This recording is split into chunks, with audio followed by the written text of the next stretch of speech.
So hello Sagittarius, and welcome back to Divine Rebel. My name is Racey, and I'm going to be doing the reading for you today. It is a general message, so take it as it resonates and leave it if it doesn't. If it doesn't, don't force it to fit. Alright, for those of you not familiar with me or the channel, I have no filter. I use adult language to talk about adult things because I never really know where the conversation is going to go. So if that is not your thing, or you have kids around and just don't appreciate it, respectfully, I'm always giving you the opportunity to sign off now. Otherwise, Sagittarius, we are going to be getting into your mid-month reading for October. Alright, so this will be the remainder of October. I did use my new Mirror of the Soul Tarot. I'm also using my Oracle of the Mermaids and my Remember deck, which is my Power of Love deck. Okay. Sag, we've got the Hermit, the Prince of Swords, which is also the Knight of Swords, the Princess or Page of Cups, the Mirror, and Detachment. Okay. So we've got powerful energies with the tarot. The Hermit card is all about going within.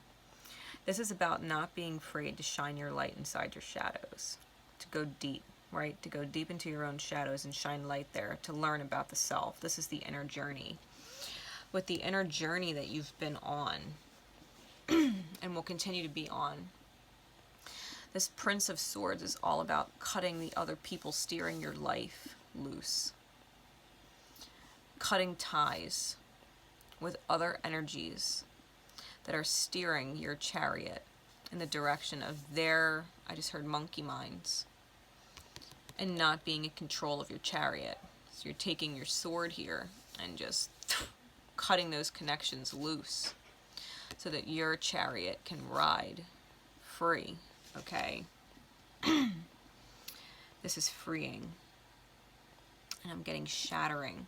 It's beyond a doubt severing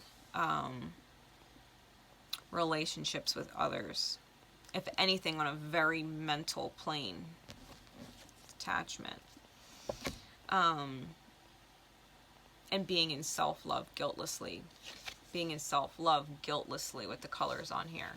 Okay, being very confident in yourself, crystallizing your thought process, and that this is not good for me, this is not working to serve my highest good, so boom, released kind of energy, because this, the Princess of Cups, is emotional freedom. It's emotional freedom. It's about understanding the treasure and the value of your love within and what you have to offer. This is moving through life gracefully, planning to move through things smoothly. Swan energy, the lotus is here, the fish is here. This is about getting in touch with the emotions that are,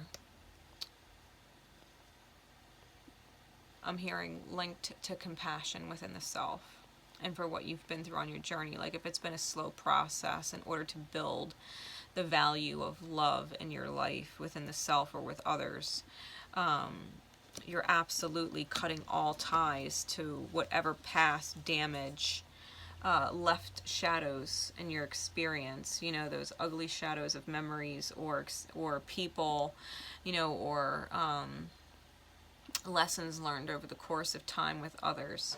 This is about going into your shadow and saying, okay, I'm going to shine light here, and I'm going to shine light there, and I'm going to shine light over on this, in this direction, and go back and review that and look at it with a different perspective, and start cutting out these toxic rulers of my life when I should be the ruler of my life. These are toxic rulers. These are other people driving your chariot, saying you're going to go in this direction, you're going to go in that direction, no, you got to go in this direction, no, I need you over here, and you're just like, I need to be where I want to fucking be. Right? And if this is truly freeing yourself emotionally, and continuing to move forward in almost like a solitude kind of state where you are the director. You are the producer of your life, you are the director of your life, you are the main character, you are the lead role, like, in your life. You're the star. Right? You are the star. It's your authenticity shining out. With the sun inside the crystal, the double pyramid. This is going into the high grasses and looking for the snakes in your shadows. Like, okay, if I leave these here, could they bite me later? And the answer is, well, if I clear them all out now, none of them will bite me later, and that's my peace of mind. If I clear them all out now, and I know I'm good, because I've done the inner work, they can't bite me later. So it's literally going into the deep grass in the shadow of the night with your lantern and finding the snakes, finding the demons that will pop up and say, hey, you need to heal this. Oh, hey, you need to heal this. You know, it was just 555 on the timer. So, you know, this is a big change of perspective. This is being emotionally prepared. This is going in and cutting off the ties or the snakes that would pop up and bite you in the ass later. Who would put you through a period of healing instead of just enjoying the reality all around you, knowing that it's safe. This is being emotionally free without fear. Without fear or doubt or worry. So Sag is doing the inner work because they know what that manifests in the mirror. They know what that is. It's about encountering your true reflection and reaching through the veil and saying, I can feel you. Love energy, I can feel you. You know thyself, self-examination, seeing who you really are. Sag is going in. Sag is going in and reflecting, finding out who they really are behind the snakes, behind the fear, when they know there's no fear there. They're finding out who Sagittarius is. Sag energy. They're releasing old patterns and ideas that no longer serve their highest ideals of love. If something wasn't working and it was creating snakes, Sag is going into the darkness within themselves to really find out what it was that caused this. And I feel like there's a healing, like there's definitely a healing, like there's an awareness, there's a higher awareness here with the swords and the cups. The hermit intuitively knowing, okay, I got to do more inner work. I got to go within and figure it out, why this is manifesting the way it is. Breaking it down and looking at yourself from a third person perspective, like, okay, these were the choices they made. This was the history that person had. I can understand why my old version would do that. Because this was the snake that jumped up and bit her, or bit him. Feeling like this need to constantly protect yourself, this constantly being on edge in your reality, constantly, because you know that those snakes are out there, and you're just like, you know what? I'm just gonna go round up the fucking snakes. And I'm gonna go through it with a fine-tooth comb, make sure there's nothing left that can jump up and bite me or scare me or take me out of my peace, later.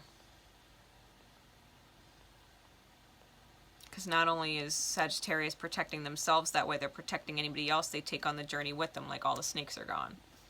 Like, trust me, we're safe here because I've gotten rid of all them snakes. Like, they're cutting people loose.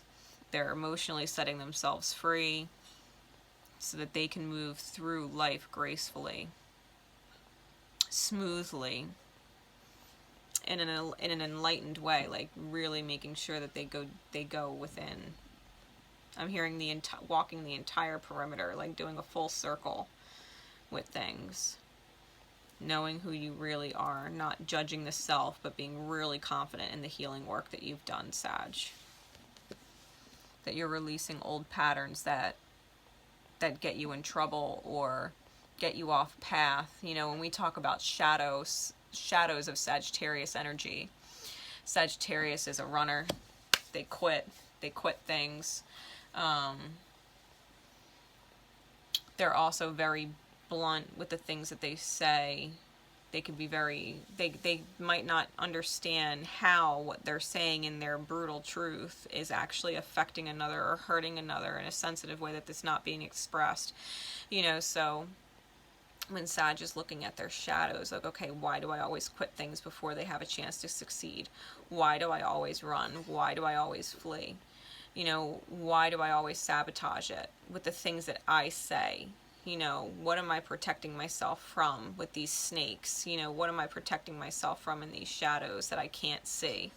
Because I don't want to be in my shadow anymore. You know, Sagittarius is the prophet and it's light. Sagittarius and its light is expansion energy. It's luck energy. It's having charm and being able to truly be the optimist and everybody's best friend. Like, people flock to Sagittarius energy like moths to a flame when it's in its light. You know, and Sag is constantly in the shadow of, you know, well, should I run? Should I quit? Am I going to fail? Am I going to be as big as my energy feels, or am I really just small?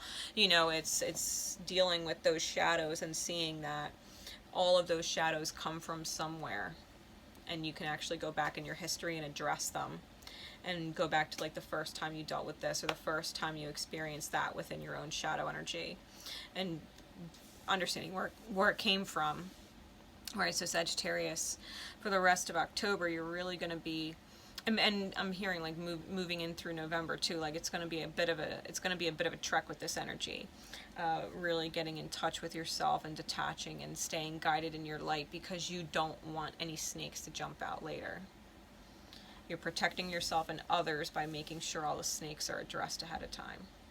Alright, so Sag, if you want any more from me, all of my information is in the description below. Until next time, guys, love each other, and most importantly, love yourselves. Bye.